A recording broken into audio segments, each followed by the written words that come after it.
guys, in this tutorial I want to teach you the basics of building a drum beat. In this first video the focus is going to be on kick drums, and then after that we'll take a look at the snares and maybe some hi-hats and percussion. So as you can see, I have a lot of choices of kicks here in my browser on the right side. I'm using the Function Loops one-shots pack, and I have a lot of options here. So let's check some of them out, and I think you will notice something similar for most of these kicks.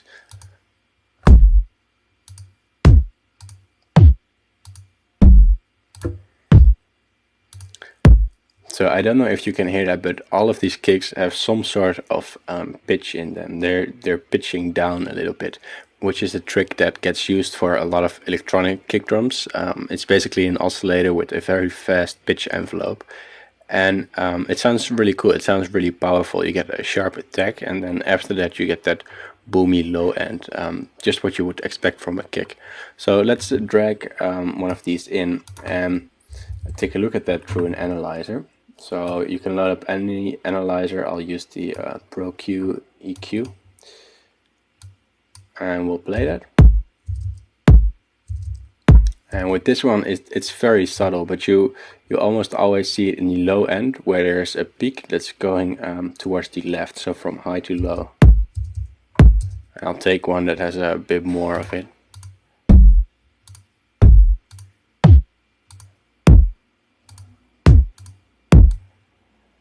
This one, for example, you should see it a little bit better. So right there is the peak. And we have to be a little bit careful with this, because it sounds powerful, but it also has a lot of frequencies in there that you might not want in there, because it's basically sweeping the whole lower end of the spectrum. So let's start and arrange a little bit of this. And for now I'll just use a 4 to the floor kick drum, because it's typical in this style that I want to make, and it also gives me some sort of reference point. I always know where I'm at in my drum beat. I can kind of use it as my metronome. So to do that, we'll just place this on every quarter note, so we get 4 kick drums for each bar. So now let's first clean up this kick a little bit. So as we can see, we have a lot of action here, and if we want to hear exactly what's going on there, we can use a high cut and we can listen just to the low end. And this is very useful for monitor purposes. Some people would, if you have a sub, you can just put on the sub and disable your speakers, so you can focus on the low end a little bit better. So we can see that we have 2 spikes here. We have one right here, and another one a bit lower there.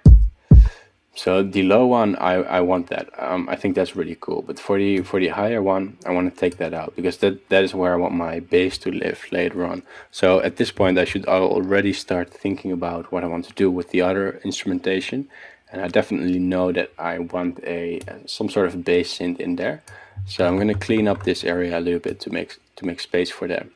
And this is often the area that you don't really need for kick drums.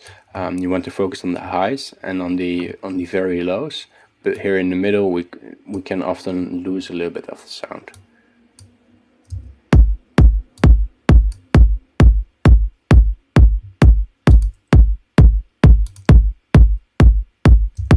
And you can hear that it doesn't sound worse, not to my ears at least. It just sounds a little bit cleaner, and that's what it is. It is a little bit cleaner, and we have some more room for other instrumentation. And then we can focus on that click part. This one has quite an aggressive click or attack already, but normally that attack lives somewhere in this area. This area is very sensitive to our ear, so anything that you do here is going to be more obvious than in the other frequency bands. So let's try and find where that attack actually is.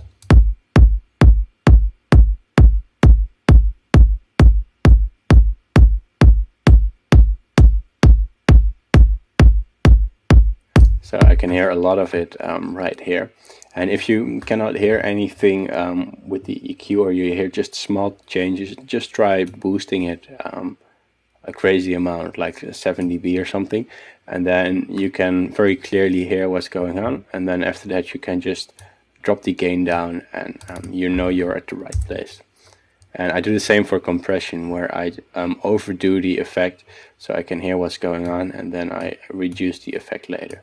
So in our case, this click is already quite severe, so I want to take that down actually, where normally I would boost this.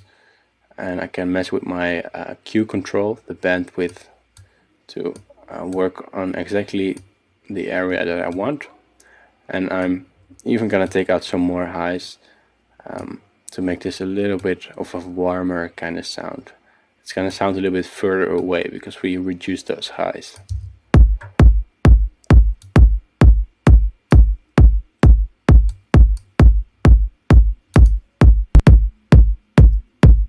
So that was the before. And this is the after, and we can boost that fundamental frequency a little bit.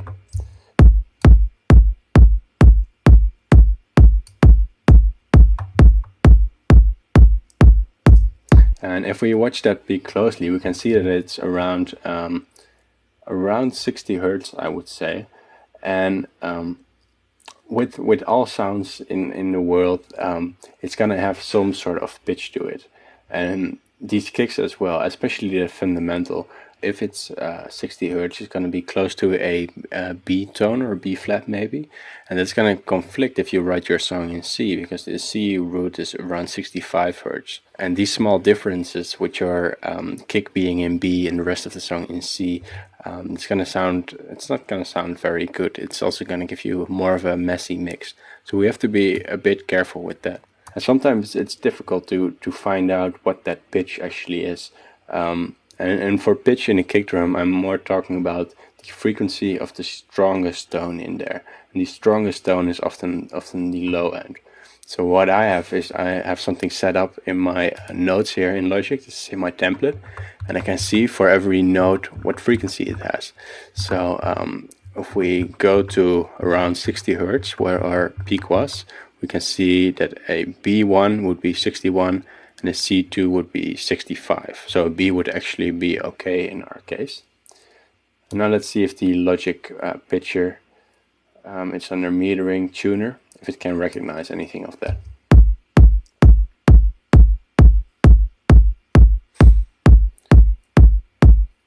So Logic thinks it's a G, which would be more closely to 50 hertz. Okay. Now, here's the interesting thing. We can pitch this without using a sampler or anything like that. Let's say we want it to be another tone. I don't know which one yet, but I just want it to be another tone. So the way audio works also in general is the playback speed is linked to pitch. If you play something back really fast, it's gonna sound higher. If you play it back slower, it's gonna sound lower. That's why if you listen to vinyl, for example, and you set it to the wrong tempo, your record will sound very low in pitch.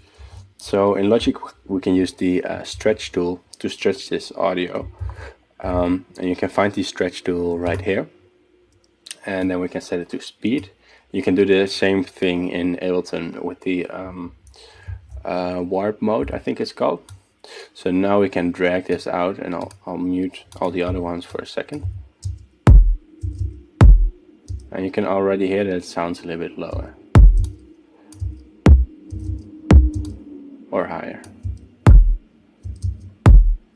And that's because we're shifting that fundamental. So if we take a look at that,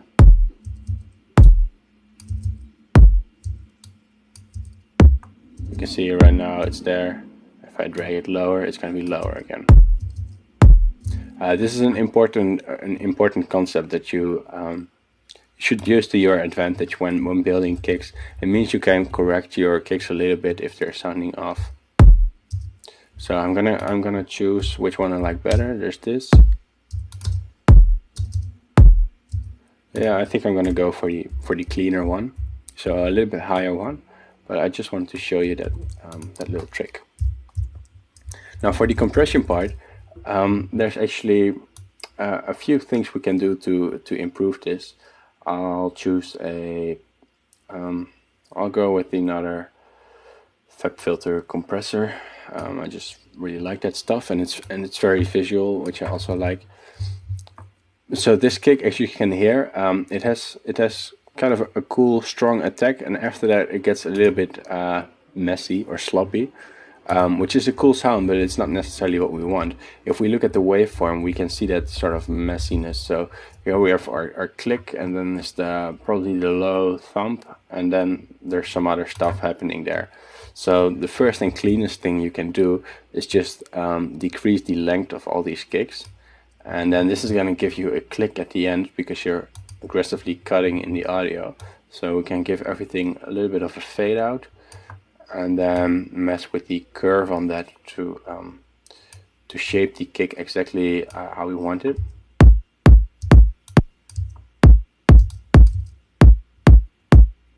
And this can have a very big effect on the overall sound of your track. You can make it short and snappy like this, with a aggressive fade or curve. So now it's almost just a click, and then, for example, for a more bass heavy section of your music, you can make them a little bit longer.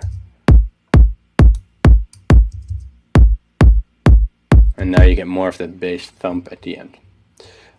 So this is almost like manual compression, but for the real compression, we have a few controls that are common to all compressors. The first is the threshold, and this is where the compressor starts acting. And you should just think of a compressor as a giant volume control. You tell it when to start with the threshold, and then you tell it how aggressive it should be. You tell with the attack how fast it's gonna act, and with your release when it's gonna stop acting. And then finally with the gain, you say, well, this is how much you're gonna do. So first we need to say when it's going to act. And the threshold means that everything, you see that line there moving down, everything that is above that line is, the compressor is paying attention to that. So you set that line first, and you need to set this because it depends on the input level. So let's try it here and see how many dBs are we going over the threshold. Well, quite a lot. We can see it right here in the gain reduction meter, which is the middle meter right here. We can see that we almost go 10 dB over the compression. So let's take that down a little bit. I usually go around maybe 2 or 3, depending on how much you want to do. Let's go a little bit more aggressive for this.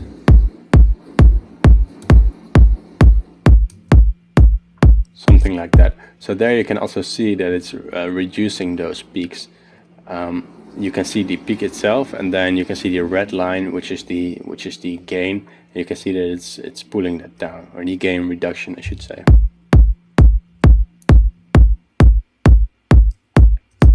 So now if we set the, let's set the ratio to a 4:1 ratio, which has to do with how aggressively it's gonna work. I'll revisit this later and I'll explain this a little bit better. For now, let's look at the more basic controls. The attack, it tells us when it's gonna start, or how fast it's gonna start rather. If we set this very slow, you can see that red line, the gain reduction, it has a longer fade in. It takes longer to act.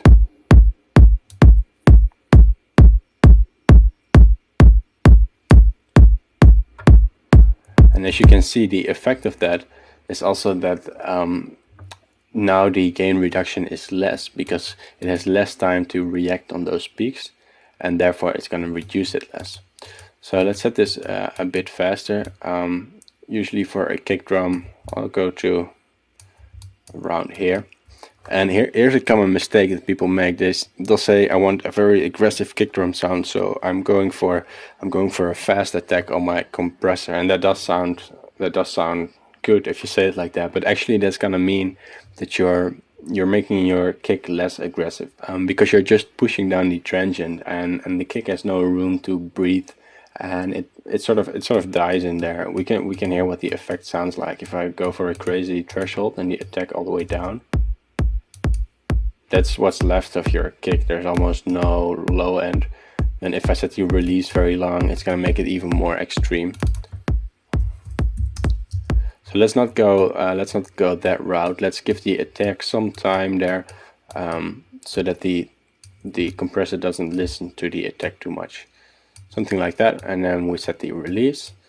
And for release, the shorter the release, the less amount the compressor is gonna have, because it's gonna stop after the release stage. So it's basically the inverted thing from the attack. I'll usually, for kick drums, go around something like this. Depends on the tempo of your music, of course, as well. And then we're losing gain, so we need to make up that gain again.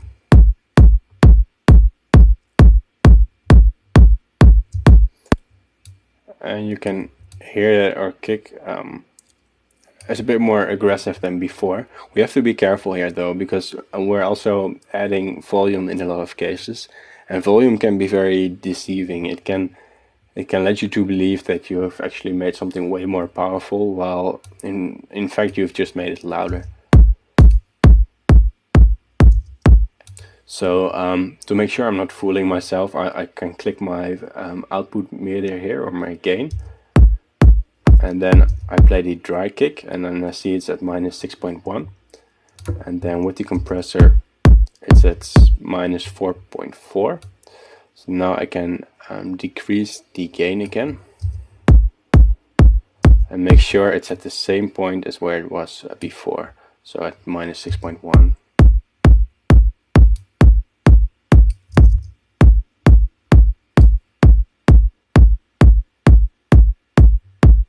So right there, so now we actually have an equal comparison.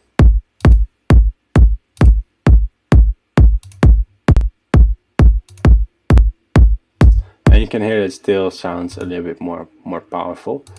Those are the basic tricks to get a good and solid and clean kick drum. We haven't talked a lot about the samples that you are choosing, which can be difficult. It always was difficult for me when I was starting out. I never knew what was a good sample and what was a bad sample.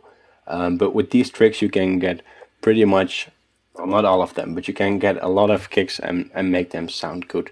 Just pay attention for the low end, make sure it has some low end in there. Clean up the mids of the sample. In a lot of cases that's just a messy area. And watch for the attack, but don't listen too much for the middle of the sound. So if I'm scrolling through kick drums, I'm trying to listen to the low. This one has quite a lot of low, and to the highs. And these are nice too, but they're a little bit too distorted for my taste.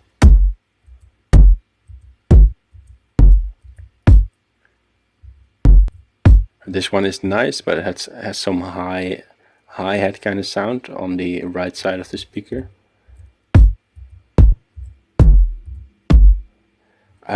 I really like that one actually, but that is the kind of stuff I listen for, and then I take a look at it through my analyzer. I watch where the frequencies are, I watch how loud it is, and I can clean it up in this way. Generally I try to go for a little bit more of a cleaner sound, so less distorted, for example, so then later I can add some distortion and give it some more flavor. So in the next video let's take a look at snares and kind of take a similar approach there and see how we can enhance those and use them for our drum loops.